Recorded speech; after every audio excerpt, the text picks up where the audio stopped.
boxing news. Okay, we'll start with this. Ahead of her rematch with Stephanie Hahn, Holly Holm says it's a must-win situation for her that might open up even bigger doors for bigger fights.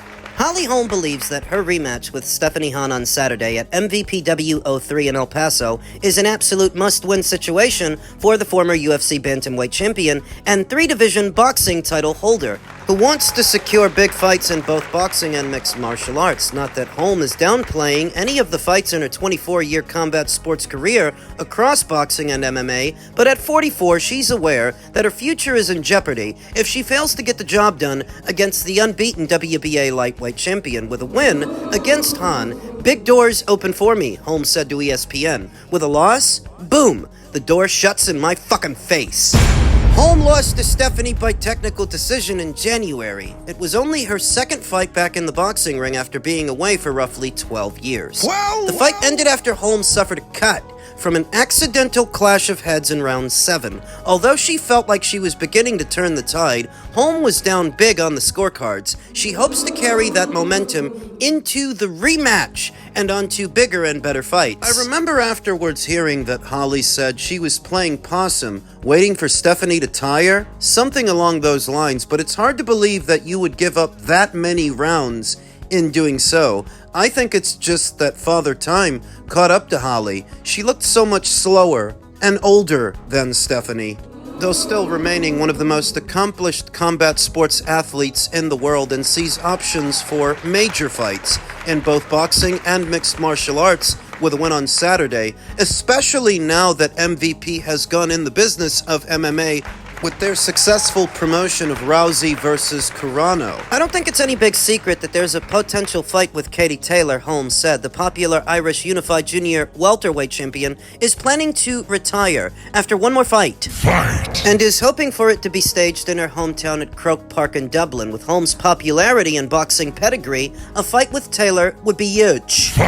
Katie Taylor has not yet selected an opponent for her swan song, and options are wide open. I don't know of any potentials that they're looking at, but if Holly is successful this weekend, she could make it to a Taylor showdown in September, when Katie's swan song is rumored to be going down. Alternatively, with MVP entering the MMA space, Holm is also targeting a rematch with the winner of the MVP MMA 1 main event, Ronda Rousey. Holm famously knocked out Rousey to become the UFC's women's bantamweight champion in 2015. The stunning knockout would eventually send Rousey into 10-year retirement. Rousey ended her retirement earlier this month with a 17-second armbar submission of Gina Carano. Although Rousey has said that she is heading back into retirement, Holm is more than open to do a rematch 10 years in the making, even if she doesn't think her rival will want redemption. I don't think that Rousey wants to fight me, but MVP is doing MMA now, and I know that's a big fight that can happen, Holm said. I would love to compete in MMA again, and I'm open to whatever doors are open in boxing and MMA. Holm isn't limiting her options to Rousey and told ESPN that she's open to any big name in MMA, but if forced to choose, what's next? If she emerges the winner on Saturday, she'd lobby for both. A fight with Taylor is one that nobody has seen and would be unknown territory, Holmes said. But a rematch with Rondo is where everyone would get to see if my win was a one-time thing or if it would go differently. I don't think one is necessarily bigger than the other, and there would be a lot of excitement for either fight. Rousey is aware of a potential rematch and addressed the possibility of a fight with Holm on the Up and Adams show. He said, "I'm retired," Rousey said, "but I'm completely different fighter now, and I would clean her clock. I definitely have the ability and the opportunity to be able to clean her clock and rewrite my story, but it's no longer important to me anymore." For the right price, she might. If Netflix ponies up even more money for a Holm rematch than they just did for a Carano fight, Rondo might come around. Though you will notice that Holly Holm doesn't mention anything about an undisputed run in the lightweight division, fights with either Caroline Dubois or Elif Nur-Turan. She doesn't seem interested in any of that if she becomes a champion at the same weight as them, which essentially means if Holly pulls the upset and wins this weekend, don't hold your breath for undisputed in the near future. It won't go down. At 44 years old, and quite understandably, Holly Holm just wants the biggest of the big fights for the biggest of the big purses. I get it. Now, I haven't heard anybody on Katie Taylor's side mention Holly as a potential, but I suppose that with a win this weekend, she could be enticed to fight Holly for her new WBA title, returning to the lightweight division where Katie Taylor's already reigned as an undisputed champion. I suppose it's feasible, or Holly could move up and fight her for her belts at 140. You don't hear Stephanie Hahn saying any of this stuff, though. I suppose that Stephanie's trajectory, if she wins this weekend, and I expect that she will, is going to be a lot more conventional. Maybe one or two defenses of the WBA title if she beats Holly before going into a unification match. She just looked a lot fresher, a lot younger, and thus a lot sharper than Holly the first time out, and I think she's going to beat her again. I've got Stephanie Hahn winning a points decision this weekend to retain her WBA title. Elsewhere in the world of boxing, Teofimo Lopez's response to Dana White and Hunter Campbell ignoring him at the Brand Risk 14 commentary desk, saying, "It just goes to show how much they care about us combat fighters and champions. Don't tell me it's business, nothing personal, when our business is personal. Parents, is this what you are supposed to be okay with if this happened to your son or daughter?" What happened? They didn't interact with you? They didn't talk to you? Let me tell you something about Teofimo Lopez. He doesn't get to sit at the cool kids table in his own combat sport, in his own discipline, so I don't expect outsiders to have any more reverence for him than his own contemporaries do. He's an oddball, Teofimo. Fucking weirdo. You know, something will go sideways for this guy, and all of a sudden he turns into fucking Lao Tzu. Confucius. Confusion. He gets all philosophical. Check him out. I notice he's been trying to branch out of the conventional boxing space, spending some time over there on Aiden Ross's live streams, trying to, I guess, increase his brand power. It's all the rage now for celebrities of different denominations and different kinds to make appearances on these Twitch streams because these streamers are very popular with the younger crowd. It's not uncommon to see anyone from actors to popular recording artists, and in this instance, boxers on these streams. So that's what Teofimo is attempting to do, though I think it would go even further if he actually won his fights and won them in good fashion. He's still coming off that lopsided loss to Shakur Stevenson, and he's still raw about it. He's said to be a free agent now with no ties to his former promoter, Top Rank. But if Dana White was giving him the cold shoulder on Aiden Ross's stream, I don't imagine that he's about to migrate over to Zmufa. Things would be a lot more cozy, a lot more cordial between them if he were about to, so think about it. He's not with Top Rank anymore. He's never had the best relationship with Matchroom. I highly doubt he's going to cross over to the PBC. They don't have any money. There's Golden Boy. Yeah, but I don't see him going to Golden Boy. They have even less resources than Matchroom. So maybe he can cross over to Misfits Pro, what was once KSI's promotional company that focused on influencer boxing, now throwing their hat. In the beginning they did. Now they're throwing their hat in the ring of professional boxing, conventional boxing, doing conventional boxing matches. Maybe Teofimo can go over there? Former MVP alum Ashton Silva went over there. Amateur standout set to make her pro debut, Kayla Gomez, is also over there. Maybe Teofimo can join them, or maybe he's a fucking homo. He can stay on the outskirts, on the outside, looking in, being the odd man out, the oddball, because that's what Teofimo is. He is a generally awkward guy.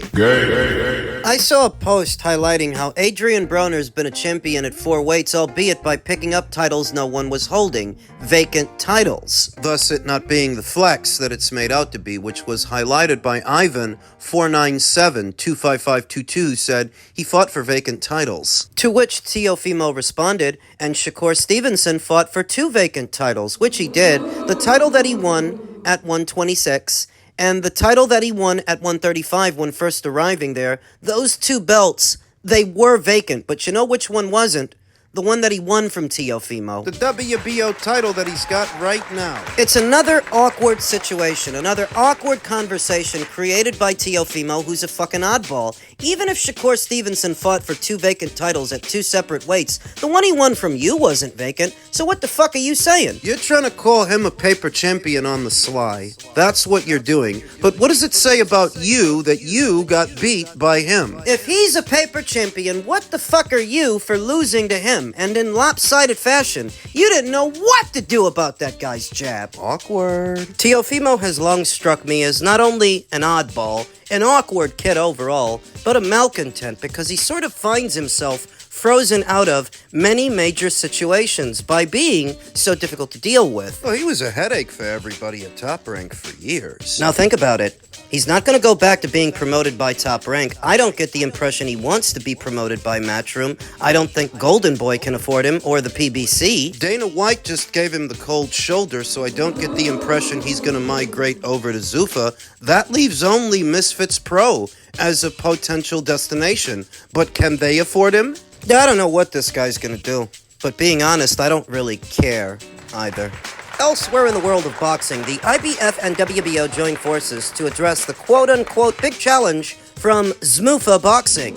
News that the World Boxing Organization and the International Boxing Federation are going to host a joint convention in December may not sound like much on the surface. Conventions are conventions, after all. Plenty is discussed and celebrated, but they come and go and are largely forgotten until the next one comes along and the whole process starts again. But this feels more important than that. Why? The wishes of the two organizations to now work together and thus be stronger than if working independently could prove a pivotal shift in the current boxing landscape. It is no secret that Zuffa Boxing, the burgeoning promotional group headed by Dana White and Nick Khan, envision a sport without sanctioning bodies. Many of the gripes, many of the complaints that the fans and the fighters alike have when it comes to the sanctioning bodies center around the two other alphabet organizations. Not even the WBO and the IBF, but the WBA and the WBC. Those two sister organizations whose modus operandi mirrors each other, where the IBF and the WBO are the straight shooters, the WBA and the WBC, they're the problem children. And so it is no secret that Zuffa Boxing, the burgeoning promotional group headed by Dana White and Nick Khan, envision a sport without sanctioning bodies. It's a view shared by plenty of fight fans, but the WBO and the IBF are locking arms and getting ready to fight back. We have something that is somewhat provocative and new, IBF President Daryl Peoples explained. The IBF and the WBO share approximately 85% membership. WBO President Gustavo Olivieri and I had some discussions with both of our organizations. Being based in the United States, we decided together we could address a whole bunch of issues affecting boxing. So, in the first time in the history of all four organizations, the IBF and WBO have decided to hold a joint convention. There will be provocative things discussed, judging, refereeing, and the administration of boxing overall. We're also going to address one of the bigger challenges, namely Zuffa. Jai Opataya, not so long ago, one of the IBF's flagship belt holders, was stripped of his cruiserweight title after opting to fight for the inaugural Zuffa belt in March. Efforts from Opataya to get the IBF to play ball and allow their belt to be on the line alongside that of Zuffa's ultimately proved unsuccessful. The rift is clearly far from over. We're all a family, and trying to establish the same thing, and that's to give the opportunities to the fighters, said WBO Vice President Leon Panancillo. We're very happy that we're collaborating with the IBF. We're going to make boxing bigger. The belts do matter. The WBO and IBF convention will be held on December 9th through the 13th at the Caribe Royale Resort in Orlando, Florida. So let's establish that all Zuffa's really tried to do from their inception was carve out a lane for themselves where they can do their own thing. Some might view them as a threat because they have friends in high places and are moving to have legislation passed that would allow them to form their own league with its own ranks and its own belt. But why should any of that bother the IBF? or the WBO, or any of the other sanctioning bodies? What makes that a threat to them? By providing fighters with this alternative framework, it could theoretically cut into the sanctioning body's revenue stream, as now the fighters would have a choice where they didn't have one before. If you don't want to deal with the sanctioning bodies, there is something you can do about that now. Fight for Zuffa. And the way that the sanctioning bodies have been responding to the emergence of Zuffa indicates they know that the existing framework isn't perfect, and it doesn't service the fighters equally, that some of them, if given a choice, will take the alternative. So they view Zuffa as a threat, even though Zuffa's not threatening them directly. They can't. Zuffa's not threatening any of the sanctioning bodies or actively trying to run them out of business. What they are doing is making inroads into the sport of boxing by increasing their brand power and expanding upon their stable of fighters, their area of operations. They really are just trying to do their own thing in their own lane, but if they're viewed as a threat, it's because what fighters go over there won't be paying sanctioning fees to the alphabets. That's the threat. These fighters are not obligated to go over there and fight for Zuffa. They have a choice, but some are already choosing to go over there. And that cuts the alphabets out of the picture. If that happens long enough, With enough fighters in enough boxing markets, surely you could see how that could become a big problem for the alphabets. So what can they actually do about it? not a lot in my opinion, because it all boils down to choice. It's not actually down to Zuffa or down to the alphabets. It's down to the fighters and what they would prefer. If the fighters would prefer to go to the conventional route, they can. But if they want to try something new and something different, they can do that too. They're the ones with the power here. It's the fighters. It all boils down to the fighters and who they would prefer to fight for. So what can we expect out of this alliance between the IBF and the WBO and what's supposed to be their joint convention? What can we expect to see and hear? I believe that at the convention, lines in the sand are going to be drawn. They're going to establish some ground rules for what fighters want to fight for them moving forward as it pertains to Zuffa. They're gonna make it apparent that you can't do both. Because the sanctioning bodies won't let you. What you saw with Jai Opataya being stripped for fighting for a Zuffa belt, they may expand on that perspective aggressively. I personally think it's all much ado about nothing because boxing is big enough that there is room for a separate framework. There is room for Zuffa and the sanctioning body system. There's room for both. They don't have to be at odds with each other. They can exist parallel to one another without interrupting each other's business. I think that Zuffa boxing is run by some very capable and well-to-do individuals, intelligent individuals who know how to expand upon their business and market themselves, but I in no way, shape, or form think they're going to monopolize boxing. A year, 2, 3, 4, 5 years from now, Boxing is too big for any one entity to run it all. Zuffa can definitely be successful in their own way and gain inroads into the sport,